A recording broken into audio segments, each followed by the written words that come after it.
बारिश में food delivery करने वाली गरीब देवरानी। नताशा अपनी जेठानी महिमा, पति अक्षय और अपने 2 साल के बेटे राज के साथ रहती थी। नताशा एक गरीब परिवार से होती है, जिस वजह से उसे उसके ससुराल में कभी भी इज्जत नहीं मिल पाती है। नताशा की सास शांति की मृत्यु के बाद तो नताशा की जिंदगी किसी जहन्नुम से कम नहीं थी। नताशा का पति नताशा की गरीबी की वजह से उसे पसंद नहीं करता था। नताशा की जेठानी महिमा भी हमेशा नताशा पर जुल्म किया करती थी। चुप हो जा मुन्ना, चुप हो जा, कब से रोई जा रहा है, चुप हो जा बेटा। तेरे बच्चे के रोने की आवाज सुनकर मेरे सर में ना दर्द शुरू हो गया। कब से सोने की कोशिश कर रही हूँ लेकिन सो नहीं पा रही हूँ। इसका मुंह बंद करना, वरना मुझसे बुरा कोई नहीं होगा। भाभी कैसी बातें कर रही हैं? कम से कम मेरे बच्चे को तो ऐसा मत बोलिए। अभी ये छोटा है, अगर रो रहा है तो उसमें इसकी क्या गलती है? ना जाने क्या पाप किए थे तो जैसे गरीब से पाला पड़ गया। पहले तो सिर्फ तू ही थी, अब तो तेरा ये बच्चा भी है। माँ जी को कहा था मैंने कि तुझ गरीब को इस घर की बहू ना बनाए, लेकिन उन्होंने मेरी एक नहीं सुनी। तेरी और तेरे इस बच्चे की औकात इस घर में एक नौकरों जितनी है, तो अपनी हद में रहना, समझी? भाभी, जैसे आप इस घर की बहू हैं, वैसे ही मैं भी इस घर की बहू हूँ। जितना हक आपका इस घर पर है, उतना ही हक मेरा भी है। घर पर है, मेरी गरीबी की वजह से आपने कभी मेरे साथ अच्छा बर्ताव नहीं किया, लेकिन मैं हमेशा बर्दाश्त करती हूँ। लेकिन मैं अपने बच्चे के खिलाफ एक लफ्ज भी नहीं सुन सकती हूँ। क्या हुआ भाभी? अच्छा हुआ देवर जी आप आ गए। मैं तो बस नताशा को इतना ही कह रही थी कि मुन्ना को चुप करा ले, लेकिन ये उल्टा मेरे पर ही भड़क पड़ी है कि मैं तो नहीं करूंगी अपना बच्चा चुप। अगर आपको इतनी परेशानी हो रही है तो आप चले जाओ। क्या मेरा इतना भी हक नहीं रहा इस घर पर? अब मेरी इतनी हैसियत रह गई है क्या? नहीं अक्षय जी, भाभी झूठ कह रही हैं। मैंने ऐसा तो कुछ भी नहीं कहा था। चुप कर तू। तेरी सारी हकीकत मैं जानता हूँ। तू हम सब लोगों से जलती है क्योंकि तू हम सब की तरह अमीर नहीं है। तेरी तो औकात भी नहीं है कि हमारी बराबरी कर सके। लेकिन मेरी माँ की वजह से मैंने तुझसे शादी की थी। उनकी मृत्यु के बाद तो मुझे तुझे घर से निकाल देना चाहिए था। तुझ पर तरस खाकर मैंने तुझे इस घर में रखा था, और तू मेरी भाभी से जुबान लड़ाती है। तेरी इतनी हिम्मत! इतना बोलकर अक्षय नताशा को मारने लगता है। मार मार कर उसका पूरा शरीर लाल कर देता है, लेकिन इससे महिमा को जरा भी फर्क नहीं पड़ता है। वो तो बस खड़े होकर इस नजारे के मजे ले रही थी।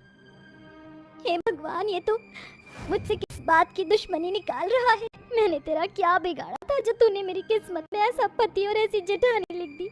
ये सब मैं सिर्फ अपने मासूम बच्चे के लिए बर्दाश्त कर रही हूँ। समय बीतता रहता है, लेकिन महिमा का नताशा पर जुल्म नहीं रुकता है। महिमा खुद पूरा दिन आराम करती है और नताशा से पूरे घर का काम करवाती है। नताशा अपने बच्चे राज को पीठ पर बांधकर पूरे घर का काम किया करती थी। ये सब देखकर भी अक्षय और महिमा को नताशा पर बिल्कुल भी तरस नहीं आता था। मुन्ना, तू यहाँ पर बैठ, मैं अभी तेरे लिए दूध गर्म करके लाती हूँ। नताशा अपने बेटे राज को सोफे पर बिठाकर उसके लिए दूध लेने चली जाती है कि तभी वहाँ महिमा आ जाती है। ये सोफा क्या तेरी माँ दहेज में लेकर आई थी जो तू यहाँ आराम से बैठा हुआ है? चल हट यहाँ से। महिमा उस 2 साल के मासूम से बच्चे को सोफे से धक्का दे देती है, जिसकी वजह से राज रोने लगता है। अपने बेटे की रोने की आवाज सुनकर नताशा किचन से भागती भागती आती है। मेरा बच्चा, तू ठीक है ना? तू नीचे कैसे गिर गया? तुझे तो मैं आराम से बैठा कर गई थी ना। इसकी औकात नहीं है कि इतने महंगे सोफे पर बैठ सके। अपने बच्चों को जमीन पर बिठाया कर। अरे आप औरत हो या डायन? 2 साल के मासूम बच्चे को सोफे से नीचे धक्का देकर खुद आराम से बैठ गई। अरे मुझ पर नहीं तो कम से कम इस बच्चे पर तरस खा। कल को खुद माँ बनोगी तो क्या अपने बच्चे के साथ भी ऐसा करोगी? तेरी इतनी औकात की तू मुझसे इस तरह से बात करेगी? अब तू इस घर में नहीं रहेगी, निकल जाओ यहाँ से। महिमा नताशा का हाथ पकड़ती है और उसे उसके बच्चे के साथ घर से बाहर निकाल देती है। बारिश का मौसम होता है और जोरों से बारिश हो रही होती है, लेकिन महिमा को नताशा और उसके बच्चे पर जरा भी तरस नहीं आता है। कम से कम इस बारिश के थमने का तो इंतजार कर लो। इस तेज बारिश में मेरा बच्चा कहाँ जाएगा? कहीं पर भी जाओ, तुम जियो या मरो, मुझे उससे भी फर्क नहीं पड़ता है। महिमा नताशा के मुंह पर गेट बंद कर देती है, जिसके बाद नताशा अपनी साड़ी के पल्लू से अपने बच्चे को बारिश के पानी से बचाते हुए जाने लगती है। नताशा की आंखों में आंसू भरे होते हैं। नताशा के मन में सिर्फ एक ही ख्याल होता है कि अब वो अपने बच्चे को कैसे पालेगी। कि तभी नताशा को एक होटल दिखाई देता है और वो होटल में जाती है। सुनिए भाई साहब, मेरा बच्चा सुबह से भूखा है, इसने सुबह से दूध नहीं पिया है। अगर आप थोड़ा सा दूध दे दो तो मैं इसे पिला दूं। मैं आपसे कोई भीख नहीं मांग रही हूँ, इसके बदले में आपके होटल के जूठे बर्तन साफ कर दूंगी। नहीं नहीं, उसकी कोई ज़रूरत नहीं है। आप बैठिए, मैं आप सभी के बच्चे के लिए दूध भिजवाता हूँ। होटल का मैनेजर जल्दी से दूध भिजवाता है, जिसके बाद नताशा जल्दी से अपने बच्चे को दूध पिलाती है। आपका बहुत बहुत धन्यवाद। अगर आप आज ना होते तो मेरा बच्चा तो भूखा ही रह जाता साहब। अगर आपके होटल में कुछ काम है तो आप मुझे बता दीजिए, मेरा कोई नहीं। मैं अपने बच्चे को पालने के लिए कुछ भी काम करूंगी। ऐसे तो तुम्हारा होटल में कोई काम नहीं है, लेकिन हमें एक फूड डिलीवरी बॉय या गर्ल की ज़रूरत है। अगर आप चाहो तो फूड डिलीवरी का काम कर सकती हो, लेकिन इसके लिए आपको स्कूटी चलानी आनी चाहिए। जी साहब, जब मैं कॉलेज में थी तो मैंने अपने दोस्तों के साथ स्कूटी चलाना सीखा था। मैं फूड डिलीवरी का काम करूंगी। होटल का मैनेजर नताशा को फूड डिलीवरी के काम के लिए रख लेता है। अब रोज नताशा लोगों के घरों पर जाकर फूड डिलीवरी किया करती थी और अपना और अपने बच्चे का गुजारा किया करती थी। नताशा अपने बच्चे को अपनी पीठ पर बांधकर फूड डिलीवरी करती थी। बारिश के मौसम की वजह से नताशा को तकलीफ तो बहुत होती थी, लेकिन वो हार नहीं मानती है और कड़ी मेहनत करती है। ऐसे ही समय बीतता रहता है और नताशा एक किराए का मकान ले लेती है, जहाँ वो अपने बच्चे के साथ खुशी खुशी रहने लगती है। एक दिन नताशा रोज की तरह फूड डिलीवरी करने जा रही होती है, लेकिन इस बार उसको जो एड्रेस मिलता है वो एड्रेस उसके ही ससुराल का होता है। नताशा उस एड्रेस पर खाना लेकर जाती है और घर की डोरबेल बजाती जाती है। महिमा जैसे ही नताशा को देखती है, नताशा तुम यहाँ पर? हाँ भाभी, आपके घर से निकाल देने के बाद मैंने एक फूड डिलीवरी गर्ल का काम करना शुरू कर दिया। अब मैं ये काम करके ही अपने और अपने बच्चे का गुजारा चलाती हूँ। देखा भाभी, आपने इतना सब कुछ किया, लेकिन उसके बावजूद भी आज मैं खुश हूँ। कहते हैं ना, भगवान हमेशा सच्चाई का साथ देता है। महिमा को नताशा की बात का बुरा लगता है और उसे अपनी गलती का एहसास हो जाता है, जिसके बाद वो नताशा से माफी मांगती है। नताशा, मुझे माफ कर दो, मुझे मेरी गलती का एहसास हो गया। प्लीज नताशा, वापस घर आ जाओ। महिमा को अपनी गलती का एहसास होता देख नताशा महिमा को माफ कर देती है, जिसके बाद नताशा अपने बच्चे के साथ वापस घर में आ जाती है। अब अक्षय को भी अपनी गलती का एहसास हो जाता है, जिसके बाद अक्षय नताशा से माफी मांगता है। नताशा भी अब अक्षय को माफ कर देती है और अपने बच्चे और ससुराल वालों के साथ खुशी खुशी रहती। देखिए बहन जी, बुरा मत मानिएगा, लेकिन मैं आपकी बेटी से अपने बेटे का रिश्ता नहीं कर सकती। बहन जी, ऐसा क्यों कह रही हैं? हमारी बेटी में कोई कमी है क्या? देखिए बहन जी, आप तो जानती हैं कि रोहित मेरा इकलौता बेटा है और मैं अपने इकलौते बेटे की शादी एक अमीर और सुंदर लड़की से करवाना चाहती हूँ। लेकिन पंडित जी ने आपकी लड़की की बहुत तारीफ की थी, इसलिए मैं यहाँ पर आई, वरना मैं कभी भी यहाँ पर नहीं आती। आपके हालातों को देखकर मुझे नहीं लगता जितना दहेज हम आपसे मांगेंगे उतना आप हमें दे पाएंगी, और ऊपर से आपकी बेटी का रंग भी बहुत काला है। मैं अपने इकलौते बेटे की शादी इतनी गरीब काली लड़की से नहीं करवाना चाहती हूँ, इसलिए मुझे ये रिश्ता मंजूर नहीं। आज के जमाने में आप ये कैसी बातें कर रही हैं? आपको पता है ना कि आज के समय में दहेज लेना एक कानूनी अपराध है। और हमारी नंद में कमी क्या है? हमारी अनामिका घर के सारे कामकाज जानती है, पढ़ी लिखी भी है और संस्कारी भी। इससे ज्यादा और आपको क्या चाहिए? एक गोरी लड़की को ही सारी खुशियां पाने का हक है, काली लड़की को नहीं। अगर आपको अपनी ननद पर इतना ही घमंड है ना, तो इसकी शादी किसी अमीर घराने में करवाइएगा, हमसे नहीं, समझी? चल बेटा यहाँ से। शर्मिला अपने बेटे रोहित को लेकर वहाँ से चली जाती है। शर्मिला की ऐसी बातें सुनकर अनामिका को बहुत बुरा लगता है और वो रोने लगती है। अनामिका, तुम क्यों रो रही हो? इसमें तुम्हारी कोई गलती नहीं। ऐसे घर में शादी करने से तो अच्छा ही है कि तुम हमारे साथ ही रहो।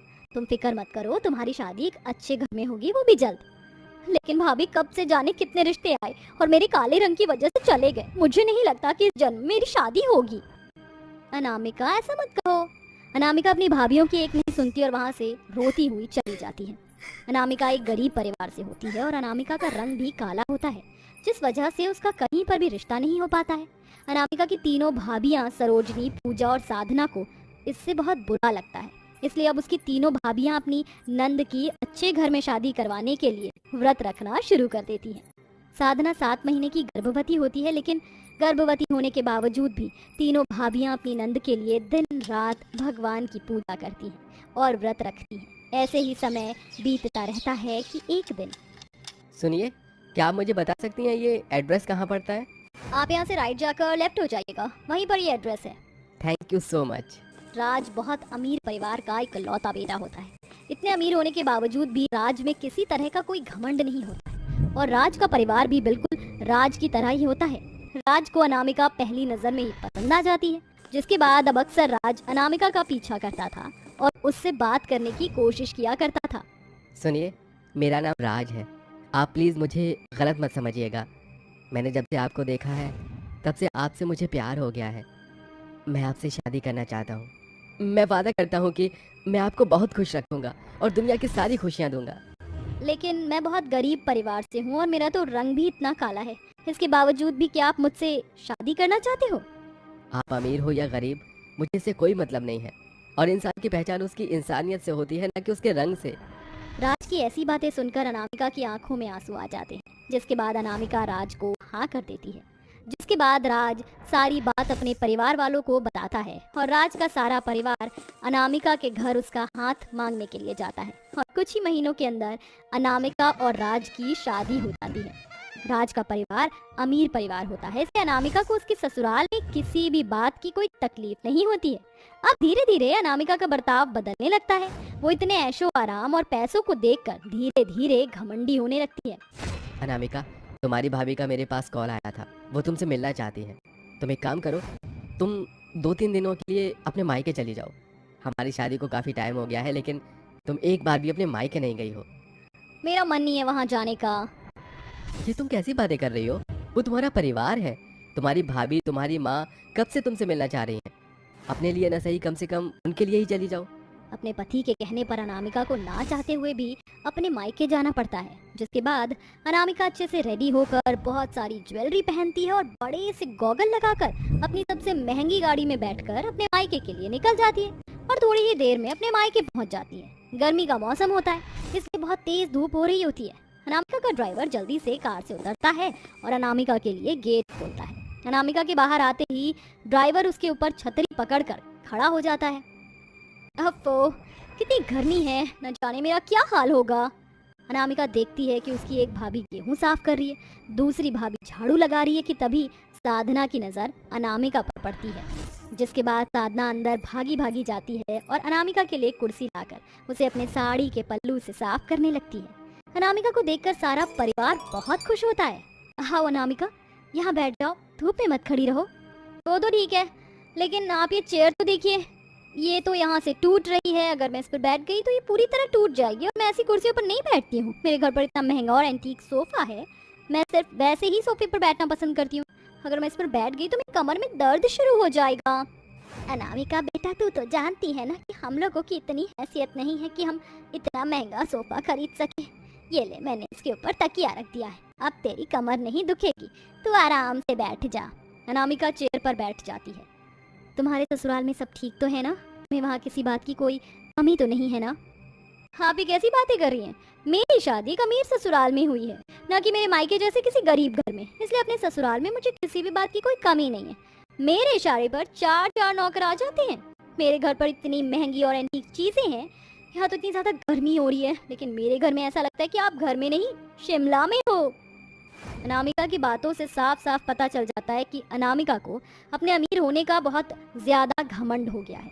अनामिका की माँ और भाभी को अनामिका की बातों का बुरा तो लगता है, लेकिन वो उससे कुछ नहीं कहते हैं। आज रात तुम हमारे साथ ही रुक जाना, कितने समय के बाद तुम आई हो। आप इतना कह रही हैं तो मैं रुक जाती हूँ, लेकिन मुझे तो बस सॉफ्ट गद्दों वाले बेड पर सोने की आदत है। अगर मैं खटिया पर सोऊंगी तो मेरी कमर में दर्द शुरू हो जाएगा। अनामिका, तुम एक काम करना, हम सबके गद्दे खटिया पर बिछा लेना और आराम से सो जाना, इससे तुम्हारी कमर में दर्द नहीं होगा। अनामिका की बातों से अनामिका की भाभियों को बहुत बुरा लगता है, लेकिन वो उससे कुछ नहीं कहती है। लेकिन उनकी सास आंचल सब समझ जाती है। बहुओं, तुमने अनामिका के लिए व्रत करे, उपवास करे, दिन रात पूजा करी ताकि उसकी एक अमीर घर में शादी हो, उसे एक अच्छी जिंदगी मिल सके, लेकिन अमीरी के घमंड में चूर होकर वो तो रिश्तों की कदर करना ही भूल गई है।